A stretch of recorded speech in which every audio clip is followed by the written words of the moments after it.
घिनौनी नज़रें। बिनीसा शाम को अपने पति के लिए जूस बना रही थी। तभी उसकी छोटी बहन पूनम का फ़ोन आया। बिनीसा ने जल्दी से फ़ोन रिसीव किया और कहा, मैं अभी तुझे ही याद कर रही थी। तुझे आम का जूस पसंद है ना, इसीलिए जब भी बनाती हूँ हमेशा तेरी याद आ जाती है। पर बिनीसा की बहन पूनम बिल्कुल खामोश थी। जब बिनीसा ने उसकी खामोशी का कारण पूछा तो पूनम की सिसकियों की आवाज़ बिनीसा के कानों में साफ सुनाई पड़ रही थी। बिनीसा घबरा गई और उसने पूनम से जोर देकर पूछा कि आखिर हुआ क्या है। तब पूनम ने डरते डरते बताना शुरू किया कि अभी मेरे मोबाइल पर किसी अनजान व्यक्ति का फ़ोन आया था और वह मुझे कह रहा था कि वह मुझे जानता है और उसके पास मेरी कुछ फ़ोटोज़ हैं और अगर मैंने उसकी बातें और शर्तें नहीं मानी तो वह उन फ़ोटोज़ को इंटरनेट पर डाल देगा। तब विनीसा ने पूनम से कहा, पूनम, ऐसे ही कोई अनजान नंबर होगा, कोई सिरफिरा ऐसे ही तेरे मज़े ले रहा होगा। तू डर मत, कुछ नहीं होगा ऐसा वैसा। तब पूनम ने घबराते हुए कहा, दीदी, मुझे उस इंसान से डर नहीं लग रहा, पर मुझे उसकी बातों से बहुत डर लग रहा है।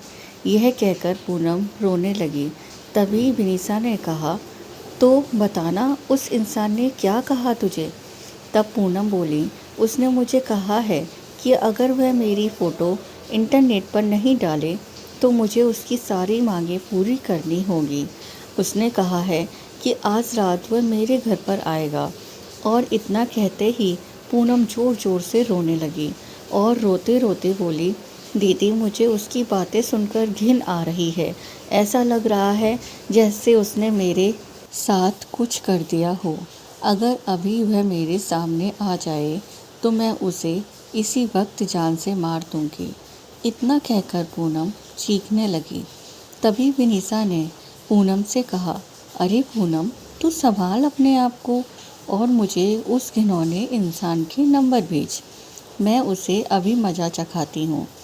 यह कहकर विनीसा ने फ़ोन काट दिया। पूनम ने उस बदमाश के नंबर और उसके बीच हुई बात की रिकॉर्डिंग विनीसा को भेजी। जब विनीसा ने वह रिकॉर्डिंग अपने पति को सुनाई तो दोनों के होश उड़ गए। विनीसा और पूनम दो बहनें हैं। उनकी मम्मी का अभी 3 साल पहले ही देहांत हो चुका है और विनीसा की शादी अभी 1 साल पहले ही हुई थी। घर में बस अब उसके पापा और पूनम ही हैं। अब मोबाइल पर ऐसी धमकी भरी गंदी बातें कोई भी बेटी अपने पिता को आसानी से नहीं बता सकती। इसीलिए पूनम ने सारी बातें अपनी दीदी विनीसा को बताई। अगले दिन ही विनीसा और उसका पति पुलिस स्टेशन पर जाकर उस इंसान के खिलाफ पुलिस कंप्लेंट कराए आए। बाद में जब पुलिस ने छानबीन की तो पता चला वह लड़का पूनम के मोहल्ले का ही निकला जो मानसिक गंदगी से पीड़ित था। उसकी सोच और उसके विचार हर एक लड़की के प्रति घिनौनी नज़र रखते थे। उसे पता था कि पूनम की मम्मी का देहांत हो चुका है और वह दिन भर घर पर अकेली रहती है और वे इसका फ़ायदा उठा सकता है। और वह लड़का अपनी बुरी नज़रों और घटिया बातों से पूनम की आत्मा के साथ खिलवाड़ कर रहा था। पर बाद में जब उसे पुलिस ने पकड़ लिया तो उसे जेल की सलाखों के पीछे जाना पड़ा। आज भी हमारे समाज में उस जैसे मानसिक रोगी बैठे हैं जो हजारों लड़कियों की आत्मा के साथ खिलवाड़ कर रहे हैं।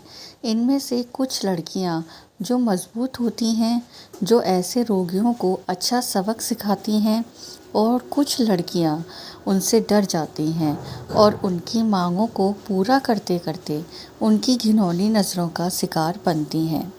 पर आज समय आ गया है कि ऐसे मानसिक रोगियों को हम लड़कियां ही सबक सिखा सकती हैं। इसीलिए लड़कियों को उनसे डरने की बजाय उनका डटकर सामना करना चाहिए। आपको ये कहानी कैसी लगी? अगर अच्छी लगी हो तो लाइक एंड सब्सक्राइब करना ना भूलें। धन्यवाद।